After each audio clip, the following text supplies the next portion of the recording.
আসসালামু আলাইকুম। Hello viewers, আশা করি সকলেই ভালো আছেন।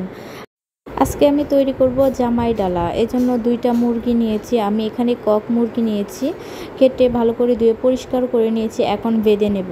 মুরগির 2টা পায়ের সাইড দিয়ে ভালো করে সুতা দিয়ে বেঁধে নিতে হবে। আর পানি ভালো করে জড়িয়ে নিয়েছিলাম। আমি আধা ঘন্টার মতো রেখে দিয়েছিলাম চালনির মধ্যে। এখন আমি ফ্রুট কালার কিছুটা মিশিয়ে নেব ভালো করে। ফ্রুট কালার আমি এখানে ব্যবহার করেছি মুরগির তুড়াটা যাতে অনেক সুন্দর দেখা যায়। আমি ভালো করে মেখে কিছুক্ষণের জন্য রেখে দেব। আমার মাখা হয়ে গেছে, দেখেন এরকম একটা সুন্দর কালার চলে আসছে। কিছুক্ষণ রাখার পর আমি চুলার মধ্যে একটা কড়াই বসিয়ে দিয়েছি। এখন তেল দিয়ে দেব। আমি সবসময় মাটির চুলায় রান্না করি। এখন এক এক করে 2টা মুরগিকে আমি ভালো করে ভেজে নেব।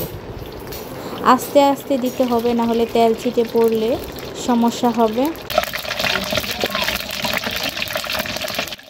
মুরগির পানি ভালো করে ঝরিয়ে নিতে হবে, না হলে তেল ছিটবে। এখন আমি উল্টে পাল্টে ভেজে নেব। 2-3 মিনিট ভাজার পরই আমি একটা সাইড উল্টে দেব। সেম একই প্রসেসে আবারও আমি অপর সাইডকে উল্টে দেব।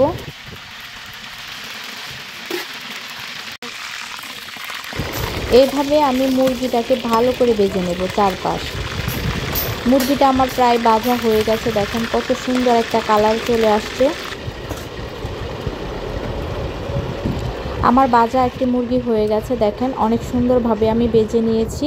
চুলার মধ্যে একটা কড়াই বসিয়ে তেল দিয়ে আমি পেঁয়াজগুলোকে ভালো করে ভেজে নেব। পেঁয়াজের আমি বেরেস্তা তৈরি করব। এখন পেঁয়াজের বেরেস্তা তৈরি করার জন্য পেঁয়াজগুলোকে ঘন ঘন নাড়তে হবে আর পেঁয়াজটাকে চিকন করে কাটতে হবে। হালকা লবণ দিয়ে দিতে হবে আর ঘন ঘন নাড়াচাড়া করতে হবে। আমার পেঁয়াজের বেরেস্তা প্রায় তৈরি হয়ে গেছে, দেখেন যখন এরকম কালার চলে আসবে তখন বুঝতে হবে যে পেঁয়াজের বেরেস্তা হয়ে গেছে। এখন আমি পেঁয়াজের বেরেস্তা নামিয়ে নেব। একটা পাত্রের মধ্যে সবগুলো পেঁয়াজ তেল চেকে নিয়ে আমি নামিয়ে নেব। এখন সেম একই তেলের মধ্যে আরও কিছু পরিমাণ পেঁয়াজ কুচি দিয়ে দেব। আমি দিয়ে চুলার মধ্যে বসিয়ে দেব। এখন পেঁয়াজগুলোকে আমি ভালো করে ভেজে নেব।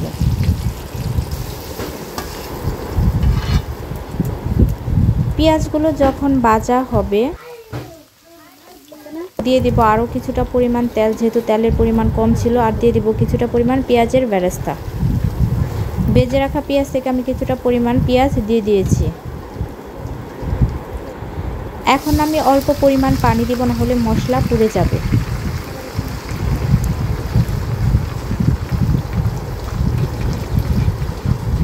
দিয়ে দেব এখানে আমি 1.5 চামচের মতো আদা বাটা, 1 চামচের মতো রসুন বাটা, 1 চামচের মতো পেঁয়াজ বাটা, 1 চামচের মতো জিরা বাটা। এখানে আমি নিয়েছি জয়ত্রী জয়ফল শিলপাটায় বেটে। দিয়ে দেব মরিচ গুঁড়ো। এখানে আমি 2 চামচের মতো মরিচ গুঁড়ো ব্যবহার করেছি। দিয়ে দেব এলাচি দারচিনি। মুখটা ফাটিয়ে নিয়েছি। এখন জয়ত্রী জয়ফল দিয়ে দেবো। আর একটা জয়ত্রী আমি আস্তই দিয়ে দিয়েছি এখানে ভেঙে। দিয়ে এখন মশলাগুলো ভালো করে কষিয়ে নেব। বাটিটা দিয়ে আর একটু পরিমাণ পানি দিয়ে দেবো যাতে মশলা ভালো করে কষানো যায়। দিয়ে আমি মশলাগুলোকে ভালো করে কষিয়ে নেব। এখন আমি দিয়ে দেব টমেটোর সস। কিছুক্ষণ নেড়েচেড়ে আবারও দিয়ে দেবো কয়েকটা কাঁচামরিচ মাথা ফাটিয়ে। ভালো করে নেড়ে চেড়ে কষিয়ে নেব। যখন তেল উপরে ভেসে আসবে তখন বুঝতে হবে যে মশলা কষানো হয়ে গেছে। এখন দিয়ে দেব হলুদ গুঁড়ো। দিয়ে আবারও কিছুক্ষণ নেড়ে চেড়ে নেব।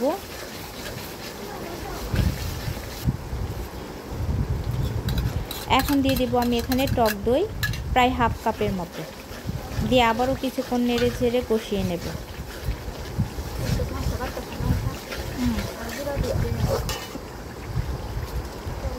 দিয়ে দেব পেঁয়াজের কিছুটা পরিমাণ বেরেস্তা। দেখেন আমার মশলা কষানোটা কত সুন্দর হয়েছে। এখন আমি ভেজে রাখা মুরগিগুলো দিয়ে দেব।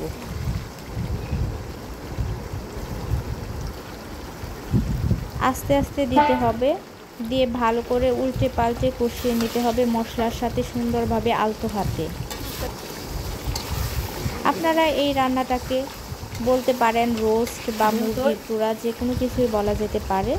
আর এই রান্নাটা দারুণ হয়েছিল, খেতেও ভালো হয়েছিল, দেখতেও অনেক সুন্দর হয়েছিল। আমি আস্তে আস্তে নেড়ে চেড়ে মশলাগুলো মিশিয়ে নেব। কিছুক্ষণ ভাজার পর আমি দিয়ে দিব পানি কিছুটা পরিমাণ, দিয়ে আবারও নেড়ে চেড়ে ভালো করে কষিয়ে নেব।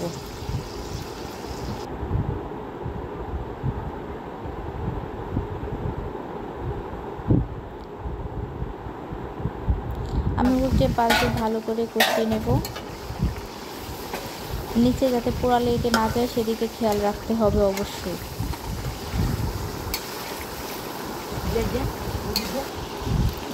এভাবে কিছুক্ষণ ভাজার পর আমি যখন পানি শুকিয়ে যাবে আবার কিছুটা পরিমাণ পানি বেশি করেই দিয়ে দিব। এখন পর্যাপ্ত পরিমাণ যাতে মুরগি ভালো করে সিদ্ধ হয়, দিয়ে দিব এখানে 2 চামচের মতো গুঁড়ো দুধ।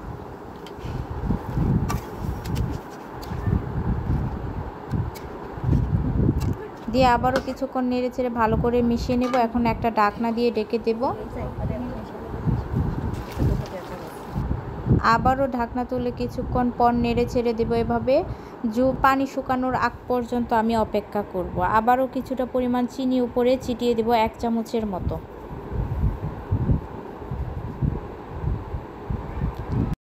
আবারও আমি ঢাকনা দিয়ে ঢেকে দেব। কিছুক্ষণ পর আবার ঢাকনা তুলে আবারও নেড়ে ছেড়ে দেব। এখানে দিয়ে দিব আবারও কিছুটা পরিমাণ পেঁয়াজের বেরেস্তা।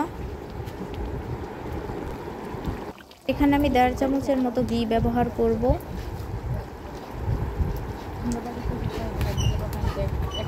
ঘিটা দিয়ে আবারও কিছুক্ষণ একটু নেড়ে চেড়ে দেব। দিয়ে দেব 1 চামচের মতো কেওড়া জল।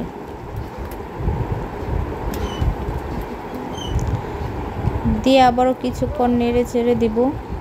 আর কিছুটা পরিমাণ কাঁচামরিচ আবারও আমি উপরে ছিটিয়ে দেব।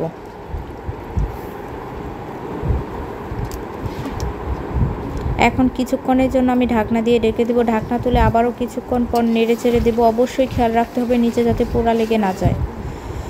পানি শুকিয়ে যখন তেল উপরে ভেসে উঠবে তখন বুঝতে হবে যে রান্না হয়ে গেছে। দেখেন আমার রান্না হয়ে গেছে, আমি চুলা থেকে নামিয়ে নিয়েছি। দেখতে কতটা সুন্দর হয়েছে, খেতেও দারুণ হয়েছিল। এখন আমি সাজিয়ে নিয়েছি জামাই ডালা।